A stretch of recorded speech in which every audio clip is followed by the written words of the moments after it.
incidentally.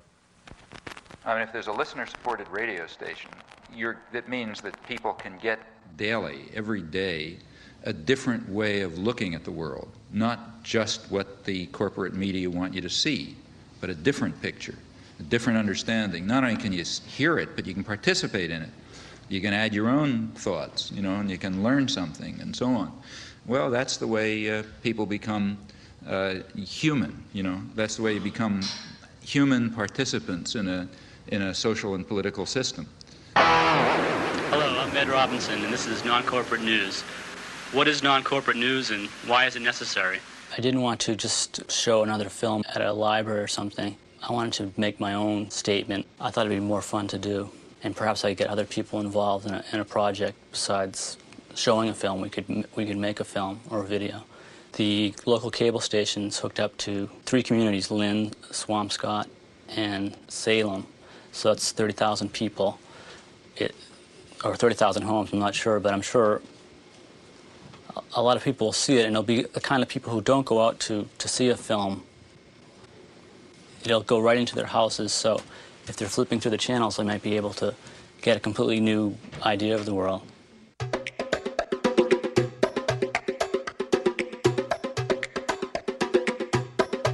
So there's kind of networks of cooperation developed, which, like here, for example, is a collection of stuff from a friend of mine in Los Angeles who does careful monitoring of the whole press in Los Angeles and a lot of the British press, which he reads, and does selection. So I don't have to read the movie reviews and the local gossip and all this kind of stuff, but I get the occasional nugget that sneaks through, and that you find if you're carefully and intelligently and critically reviewing a wide range of press. Well, there are a fair number of people who do this, and we exchange information. We wrote a 2-volume work in which we saw one another for a couple of weeks when we were getting started, but then we wrote 2 volumes essentially without seeing one another, just by phone, by mail, and exchanging manuscripts. But this takes a lot of communication by mail. My Chomsky file is a couple of feet thick. The end result is that you do have access to resources in a way which I doubt that any national intelligence agency can duplicate, let alone scholarship. So there are ways of compensating for the absence of resources. People can do things. Like, for example, I found out about the arms flow to Iran by reading transcripts of the BBC. And by reading an interview somewhere with an Israeli ambassador in one city and reading something else in the Israeli press. Now, okay, the information is there, but it's there to a fanatic, somebody who wants to spend a substantial part of their time and energy exploring it and comparing today's lies with yesterday's leaks and so on. That's a research job. And it's, it just simply doesn't make any sense to ask the general population to dedicate themselves to this task on every issue. I'm not given the false modesty. There are things that I can do, and I know that I can do them reasonably well, including analysis and study, research. I know how to do that sort of thing, and I think I have a reasonable understanding of the way the world works as much as anyone can. And that turns out to be a very useful resource for people who are doing active organizing, trying to engage themselves in a way which will make it a little bit of a better world. And if you can help in those things or participate in them, well, that's rewarding. I wonder if you can envision a time when people like myself, again, the naive people of this world, can again take pride in the United States. And is that even a healthy wish now? Because it may be this hunger for pride in our country that makes us more easily manipulated by the powers that you talk about. I think you first of all have to ask what you mean by your country. Now, if you mean by the country, the government, I don't think you can be proud of it, and I don't think you could ever be proud of it. Or could you be proud of any government? It's not our government, and you shouldn't be. States are violent institutions. The government of any country, including ours, represents some sort of domestic power structure, and it's usually violent.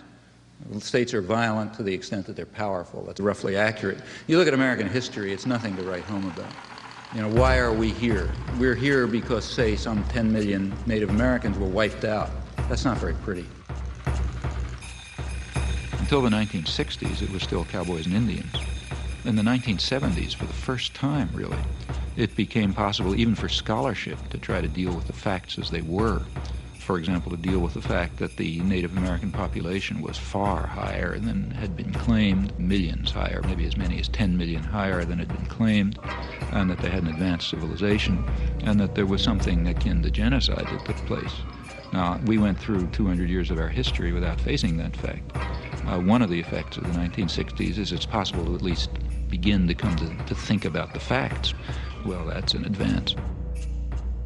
Do you think that this activism 20 years ago has made a difference in how our society operates now?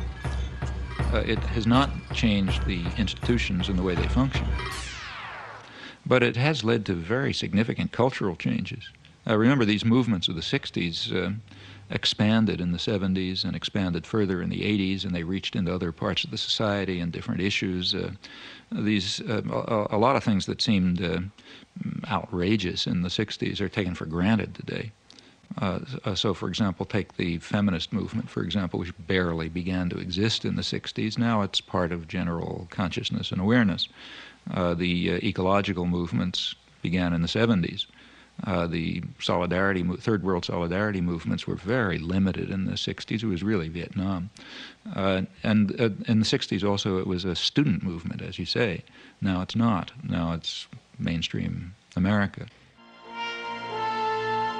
If there is more dissidence now than you can remember, why do you go on to write that the people feel isolated?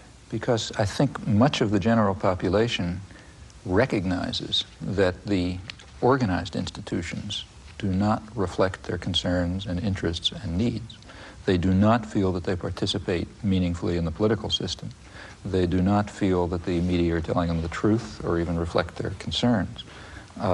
They go outside of the organized institutions to act. We see more and more of our elected leaders and know less and less of what they're doing. Yeah. This medium does that. Very striking. In fact, the presidential elections have been almost removed from the point where the public even takes them seriously as involving a matter of choice. So what do you think about what goes on in the White House? It's kept too private, I think. Yeah, they should come out. I know. People. Yeah. Who should talk to the people? George Bush.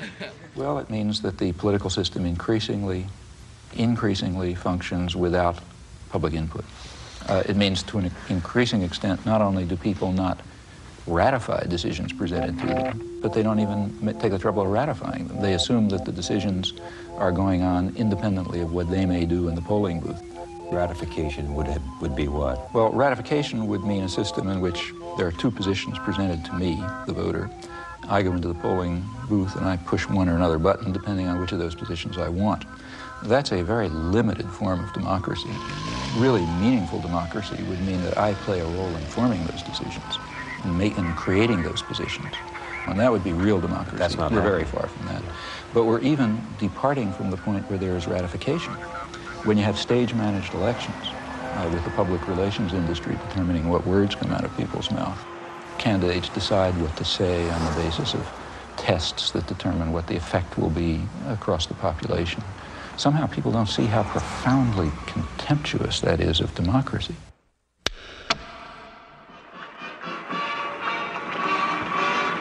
The solemn moment is near, but first, the swearing in of Dan Quayle.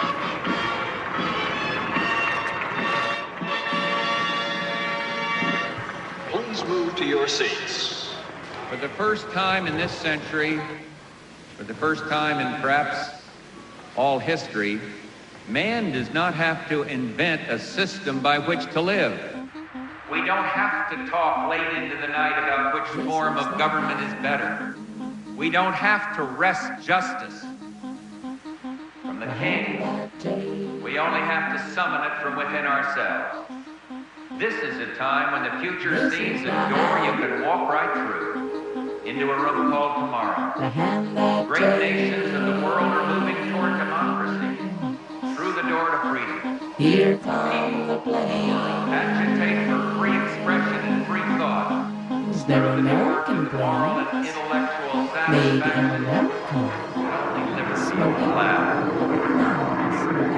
how to secure a more just and prosperous life for man on earth. Free markets, free speech, free elections, and the exercise of free will unhampered by the state.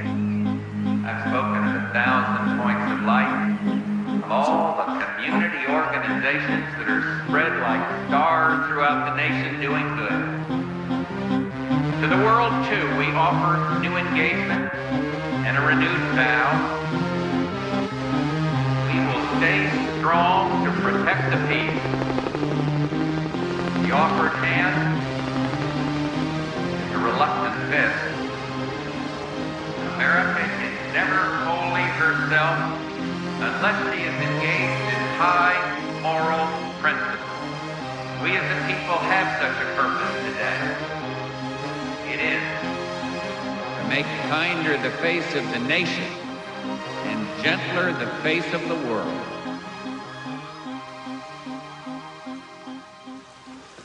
Referring back to your earlier comment about escaping from or doing away with capitalism, I was wondering what scheme, workable scheme, you would put in its place. Me? Or well, what I would, yeah. What would you suggest to others who might be in a position to set it up and get it going? Well, I mean, I think that what used to be called centuries ago wage slavery is intolerable. I mean, I don't think people ought to be forced to rent themselves in order to survive.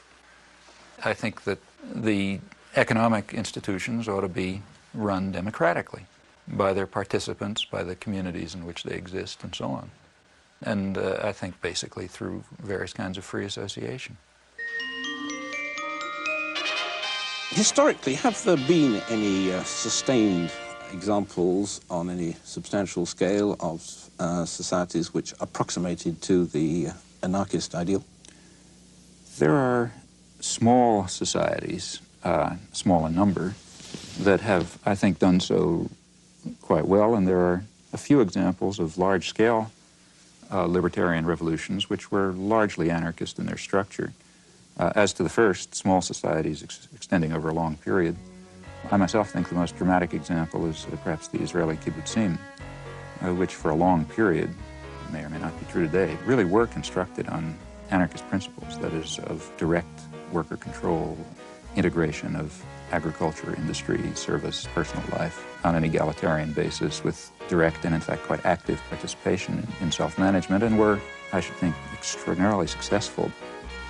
A good example of a really large-scale anarchist revolution, or largely anarchist revolution, in fact, the best example, to my knowledge, is the Spanish Revolution in 1936. And in fact, you can't tell what would have happened. That anarchist revolution was simply destroyed by force, but during the period in which it was alive, I think it was inspiring testimony to the ability of poor working people to organize, manage their affairs extremely successfully without coercion and control. How far does the success of libertarian socialism or anarchism as a way of life really depend on a fundamental change in the nature of man, both in his motivation, his altruism, and also in his knowledge and sophistication? I think it not only depends on it, but in fact, the whole purpose of libertarian socialism is that it will contribute to it. It will contribute to a spiritual transformation, precisely that kind of great transformation in the way humans conceive of themselves and their ability to act, to decide, to create, to produce, to inquire, precisely that spiritual transformation that social thinkers from the left Marxist tradition, from Luxemburg, say, on over through anarcho-syndicalists have always emphasized. So on the one hand, it requires that spiritual transformation. On the other hand, its purpose is to create institutions which will contribute to that transformation.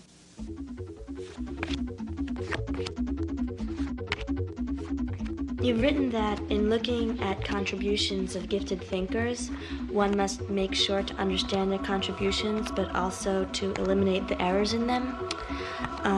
And of your ideas, what would you guess would be discarded and what would be assimilated by future thinkers?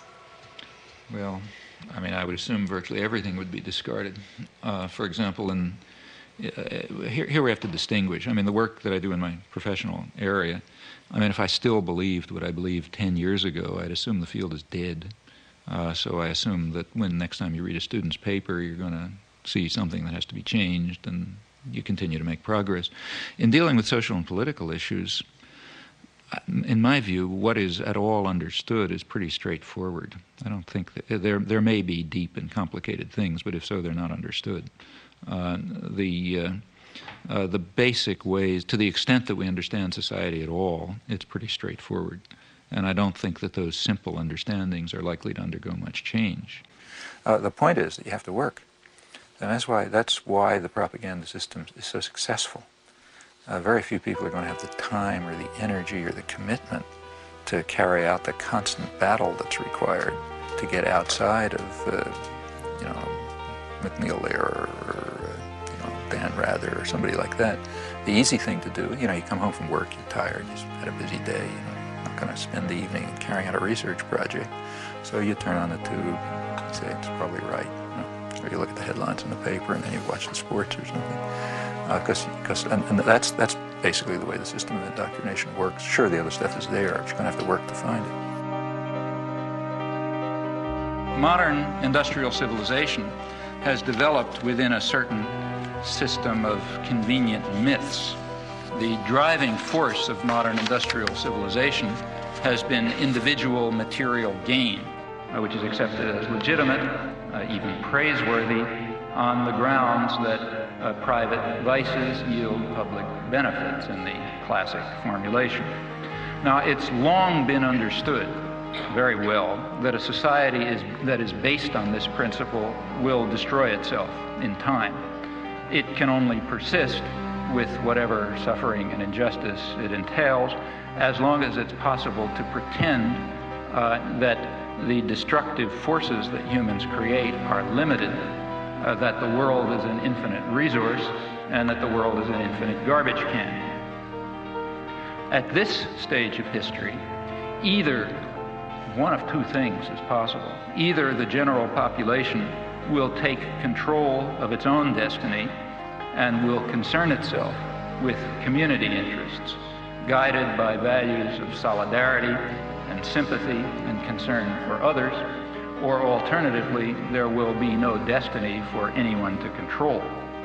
As long as some specialized class is in a position of authority, it is going to set policy in the special interests that it serves.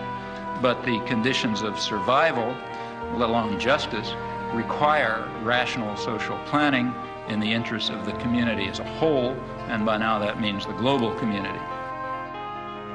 The question is whether privileged elites should dominate mass communication and should use this power as they tell us they must, namely to impose necessary illusions, to manipulate and deceive the stupid majority and remove them from the public arena.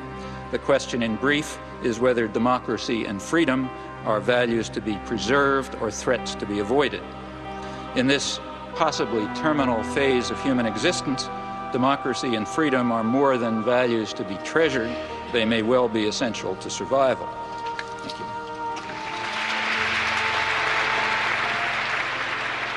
He's up there thinking for himself, and he's deciphering this tremendously overweighted body of information, which he puts into an order and gives you the feeling that you can do the same thing, that the whole thing is decipherable. And he also gives you the sense that there is a source, there's a center to a dissenting population, although we feel that there's no center. And I think that is what reactivated in me a desire to get reacquainted with the political scene after 30 years of alienation from it. You do hundreds of interviews and lectures, and you're dealing with massacres in East Timor and invasions of Panama, etc. Pretty horrific stuff, death squads. What keeps you going? I mean, don't you get burned out on this material? Well, it's mainly a matter of whether you can look yourself in the mirror, I think. Oh, gotta go. Get these before it's out. Okay. Maybe you can say all aboard for us. Okay. All aboard!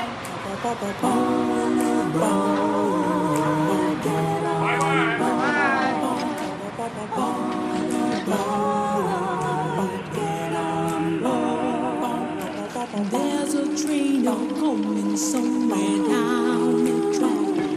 The people who ain't ready better step in back. This train has been running since time began. It's running on the love of your fellow man. All aboard. Good to see you. Just hit the microphone. Thank you. Bye, Canada. Goodbye, Canada.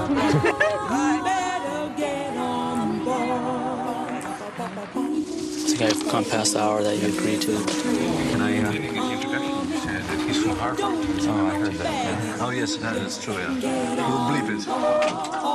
Sorry about making you answer that. No, that's okay. Such short. It worked. Did we hit it in 2 minutes? Or? Well, we did pretty well. Actually, that means less sports, and that's fine with me. The people out there, they don't know what's going on. If the people knew what you say here today, there'd be a heck of a change. Thank you. On that optimistic note, Professor Chomsky, thank you very much indeed. So how did it go? Oh, I thought it was sort of technical sounding, but there wasn't much of a rhythm. Did you ever think of running for president? If I ran for president, first thing I'd do is tell people not to vote for me.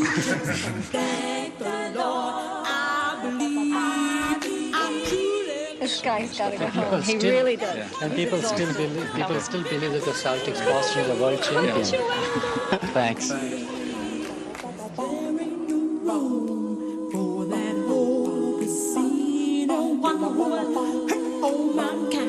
Just to save his own, you must have pity on them because their taxes grow thinner, but there won't be no hiding from the kingdom's throne. All aboard town, you better get on board. All aboard town, you better get on board. All aboard town, you better get on board. All aboard town, you better get on board. Wait a minute, there's a train coming somewhere down the track. The people who ain't ready better step in back. And this train has been running since time began, and it's running